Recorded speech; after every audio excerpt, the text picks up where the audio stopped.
අපිට මේ ප්‍රධාන සංඝනායක අනුපූජ්‍ය කලයාය පියදස්සේ නායක ස්වාමීන් වහන්සේගේ ඇතුළු කරුතර මහා ග්‍රාප්තෙන් අවසරයි සම්භාවනීය අමුතනේ මිත්‍රවරුනි දූ දරුවනි ප්‍රථමයෙන්ම ඔබ සැමට සිංහල සහ දෙමළ සුබ අලුත් අවුරුද්දක් වේවා.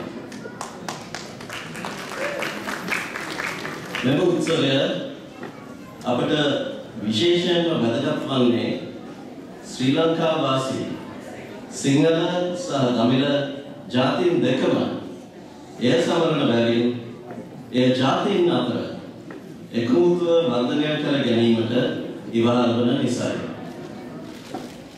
2009 වසරේදී අධිකරු ජනාධිපති මහින්ද රාජපක්ෂ මැතිතුමාගේ නායකත්වය යටතේ ශ්‍රී ලංකාවට සාමය උදා කර ගැනීමට හැකි වුණා.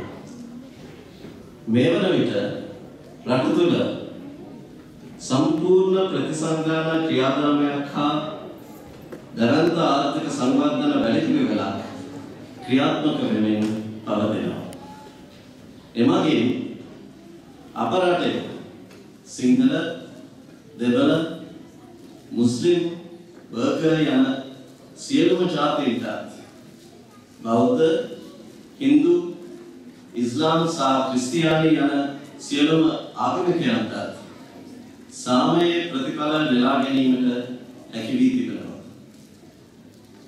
අප ජීවත් වන කාර්යබහුල සමාජයෙන් ඈත් වී අද මෙම ස්ථානයේ මෙතරම් පිරිසක් කවුල් පිටින් එකතු වී සිටින දැකීම ඉතාමත් සතුටක්. අද දින මෙම උත්සවයට මට ආරාධනා කිරීම ගැන සංවිධායක මණ්ඩලයට මාගේ හෘදයාංගම ස්තුතිය පළ කරනවා.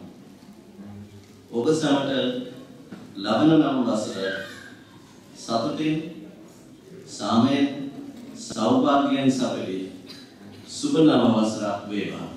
ස්තුතියි.